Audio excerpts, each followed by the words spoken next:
Hey guys, welcome back to my channel. I have a bit of a background change. We are adding on to our current house, and so the place where my bookshelves are is downstairs, and it is packed away and it looks a bit messy down there. So I decided to just film in my daughter's room. So today I'm going to talk to you about all of the books I read in April. I feel like I had a really good reading month in April. I read quite a few books and most of them were winners for me. I enjoyed most of them. There were a few that were not great, but we'll get into that later. But for the most part, I really enjoyed my reading. So let's get right into it. Okay, so the first book I picked up in April was Lightfall. It's the The Dark Times. It's the third in the Lightfall series, and this is a graphic novel. And it was a fun read. It was a quick read. I think I read it in less than an hour. Like, it's not very in-depth, but look at that artwork. It is such pretty artwork. I love the artwork so much, and the storyline I felt was much easier to follow in this volume than it was in volume 2 for me. And my favorite part was when they were in this ancient library trying to discover some things, because I mean, goodness, look at that. I would love to spend some time in that library. But anyway, I really enjoyed this third installment of Lightfall. It's been a really fun series for me and Savannah Grace both. We've both read it and I've lent it to friends. It's just a fun series. I would highly recommend this series if you like graphic novels. Okay, so the next book I picked up was Ruthless Vows by Rebecca Ross. And this is the second book in her duology, the Divine Rivals duology. And this is about two people who are in a war between the gods, and they have magical typewriters and they can write letters to each other wherever they are. So this is the conclusion of the story. I can't really say much about it. The story did progress pretty well. There were some parts in it that were kind of redundant in my opinion, but the writing won me over. Her writing is really, really lovely, and I would read any other book by her. I would give it a try. I know she has the other duology. I believe it is a River Enchanted, and so I think I'm going to give that one a try next. But this was a great ending to the story. So the next book I picked up was Pride and Prejudice, and this was read for our in-person book club. There were several in our book club who have never read Pride and Prejudice or any Jane Austen actually, so we thought that we would start here because it's so well known and so accessible and easy to read for people that don't read a lot of classics. And revisiting Pride and Prejudice was so much fun for me. I love Mr. Darcy so much, and knowing what you know about him because you've read the book or watched the movies, you like him so much sooner upon reread. And it was just a lot of fun. And this cover, isn't it beautiful? Savannah Grace actually picked this up. She went to Australia in April, so this is actually her cover, or her copy, and she brought it home from the trip. And I just really like that cover. I think it's so pretty. But anyway, so enjoyed my reread of Pride and Prejudice this month. Okay, so I'm wanting to read more nonfiction because I don't read a lot of nonfiction.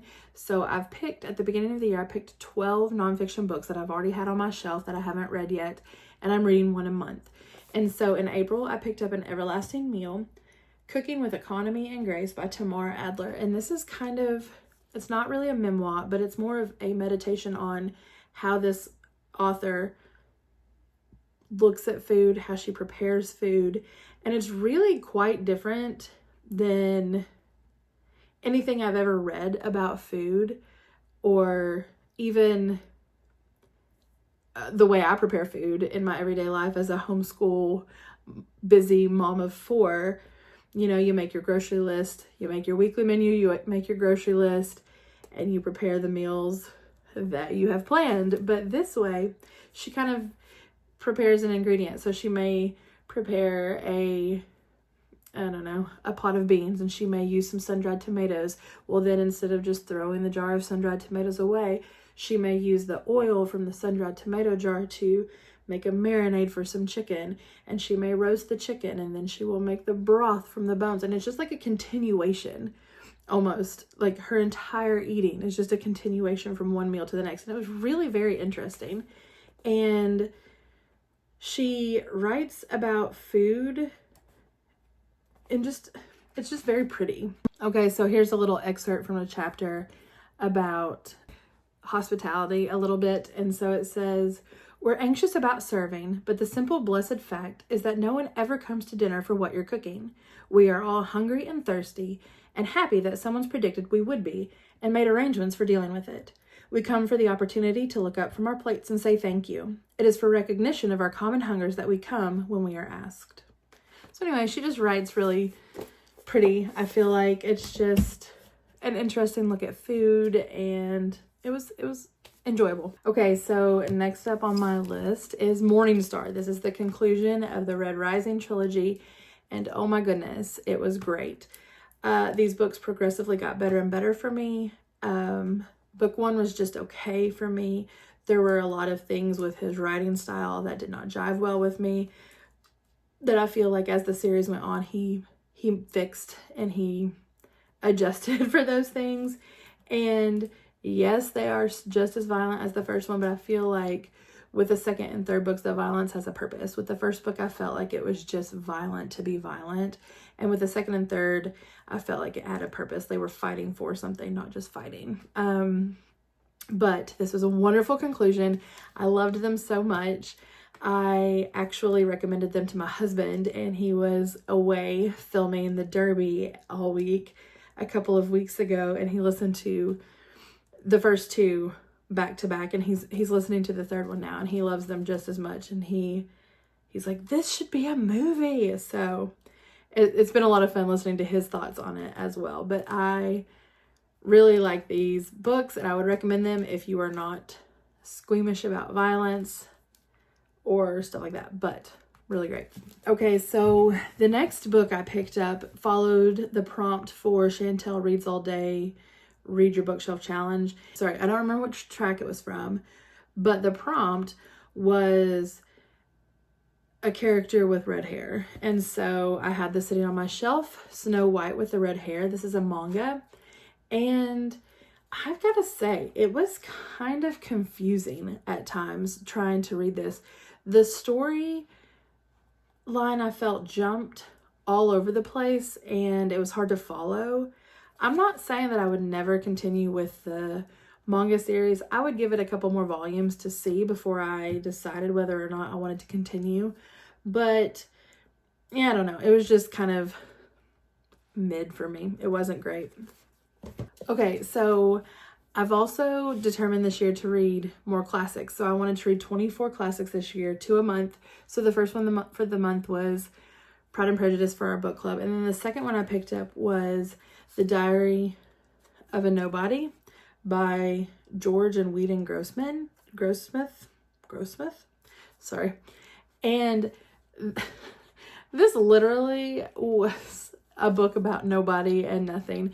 It's a diary of a guy who, it's just a little different diary entries, and nothing happens. He lives in the suburbs. He works at this job that he's had forever. His son is kind of a jerk and doesn't really amount to anything, and his friends kind of laugh at him behind his back, and he's just very prim and proper, and he doesn't realize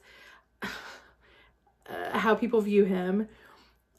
But to be a book about nobody and nothing, I really enjoyed it. I kept picking it up, even because I kind of, allotted so many pages a day, but I kept picking it up even when I didn't have to, because I just liked reading his diary. So I had never heard of this, but I picked it up on a whim, and it's been sitting on my shelf, so I thought I'd give it a go, and I enjoyed it. The next book I read it on my Kindle, and it was the third book in the Lady Trent series, The Voyage of the Basilisk. And this kind of got back to the roots of the first book for me. I didn't enjoy it quite as much as the first book, but I did enjoy it much more than the second. In this book, Lady Trent is on a boat, the Basilisk, and she is finding sea serpents and other dragons, and there are more political things, not nearly as much as in book 2, so it didn't distract from the story for me. But she's getting into her normal, scrapes with the natives and all of this stuff on the places she goes. But I really did enjoy it. There were so many more dragons than book 2, so that was definitely a plus for me. And I can't wait to continue the rest of the series because I love Lady Trent. She's so, I don't know, I just love reading about her. She's so great. Okay, the next book I read was The Archer by Paulo Coelho. I forget how you say that. I looked it up last time. I'm terrible with pronunciations. But this is the book that Aiden bought me on a whim based on the cover for my birthday. And then when I was doing my birthday haul video, I was opening this book for the first time and I realized that it's not a novel. It's written like just little snippets. And so it's kind of like Zen-like instructions for life. Like there's lots of illustrations and just little blurbs. But it's about this guy who was a famous archer, and this guy comes to ask him to teach him, and so he does not teach him, but there's this young boy there, and he kind of walks with him and gives him instructions about archery and therefore life. And it was good. It wasn't anything earth-shattering or anything like that. It kind of reminded me of one of those books like The Boy, the Fox, the Mole, and the Horse or Rabbit or whatever it is, with the artwork and the little blurbs. And it's just, it was good. I feel like, because at the very beginning it is kind of like a novel. I mean, it's, got actual, and then at the end it does as well. And I feel like those were my favorite parts of the whole book, where it told more of the actual story. So I feel like if this were a novel, I would have enjoyed it more, but it was enjoyable for what it was. Okay. The next book I picked up was the book Savannah Grace got me for my birthday, My Life with the Walter Boys. And she picked this up because she was reading on the back and she said that it was like found family. And that's my buzzword, found family. Everybody loves, a good found family story. And I am one of those who does. But this really fell short for me. And I was so sad because she really wanted me to like it. And it just, okay, it was not great. This girl, this is not like a spoiler because it happens in the first like 2 chapters, but this girl loses her entire family in an accident. And so she has to move across the country to live with one of her mom's best friends from college who she doesn't know. And this lady has, I think, 11 sons and like 1 daughter, and so she's moving into a house with 11 boys. So instead of being like, hey sis, let's, you're gonna be my sister, no, it's more like, oh, you're so pretty, oh, you're so cute, but wait, you're cute too, oh, but wait, you're cute, but you're a bad boy, like it was just like weird. It wasn't found family. It was just like this girl living in a house with lots of boys she found attractive. So that's unfortunate. And then also another thing I didn't like, she didn't touch on this girl's grief at all.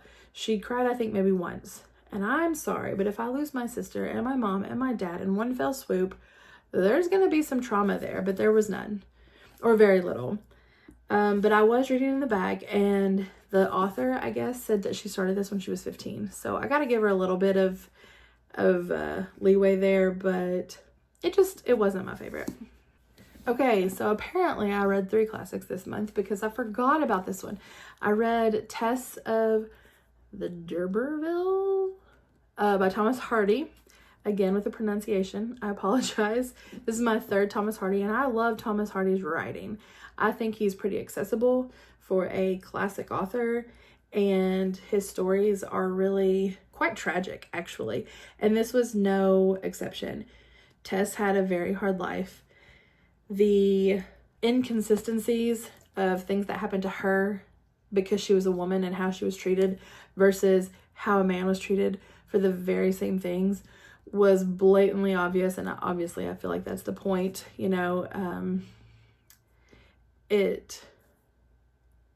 I think it showcased the differences between men and women and their rights back in the day, and their just how they looked at women as a whole. But it was good. It was not nearly as sad as I thought it would be, because I've heard it was so tragic. But it was just, I mean, I was like, just come on, give this girl some slack, you know? Like, let's just lay up on this poor girl. But they didn't, and it kind of angered me more than saddened me. But anyway, it was great. I really enjoyed it, and I would recommend it. I still like Far from the Madding Crowd better, but I enjoyed this so much more than Return of the Native. Okay, so the next book I picked up was 100 Cupboards by N.D. Wilson. And I talked about the 10,000 Doors of January because we read that in January with our in-person book club, and how I wished the doors led to different worlds and you got to explore that more. And this book did that.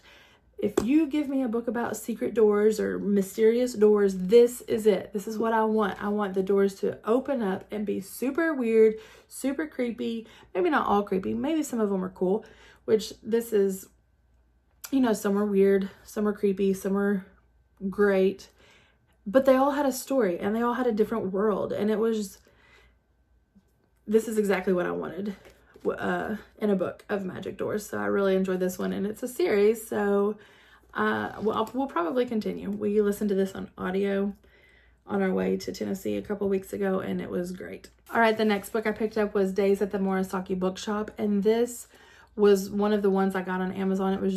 It was an impulse buy. I liked the cover. I thought it sounded cute, and it was a cute book. I feel like a little bit was lost in translation because this was translated from Japanese, I believe. Yes, Japanese. And I feel like some of it was just lost in translation because you would be in the story and then all of a sudden it would be like, I'm a cute girl. Well, I don't know. It was just strange. Some of the things that they said at some point, I'm like, what? And it kind of just was jarring a little bit because it took me out of the story. But for the most part, I really enjoyed it. It was about a girl who quits her job. She is dumped by her boyfriend. And so her uncle has an opening at the bookstore and he wants her to come help him. And she just starts her life over. It's fun. She, you know, deals with her trauma, and while she's doing that, she's introduced to a lot of great books and a lot of quirky people that become friends with her, and it was a lot of fun. I really enjoyed this one. One thing I've been doing this year is keeping my TBR very small and only committing myself to read my in-person book club book, my 2 classics, my Read Your Bookshelf Challenge, and my nonfiction. So that's 5 books that I'm really wanting to get to every month. And so a lot of these were picked up on a whim, and I really like that because I'm a mood reader. But one thing, at the end of the month, I've been taking the last few days. So say I finish up my last book, you know, on the 28th or something, then the next 2 days I'll read graphic novels or manga. And so in March I read like 7 volumes of Spy Family, and so I only had 2 left. So I picked up volumes 10 and volumes 11, and I really enjoyed volume 10. It was kind of about Lloyd's backstory, which was interesting. It kind of dragged a little bit in the middle, but it picked up in the end. And volume 11 was great as well. These characters could be doing anything and I would just be here for it. They're great. They're funny. They're just so lovable, and I'm really enjoying those. So that's it. Those are all the books I read. I feel like there are so many, and most of them, most of them were really great reads, and I had a great reading month in the month of April. So I would love to hear in the comments, have you read any of these books? What do you think about them? Chat with me a little bit. Thanks for watching, and I'll see you next time.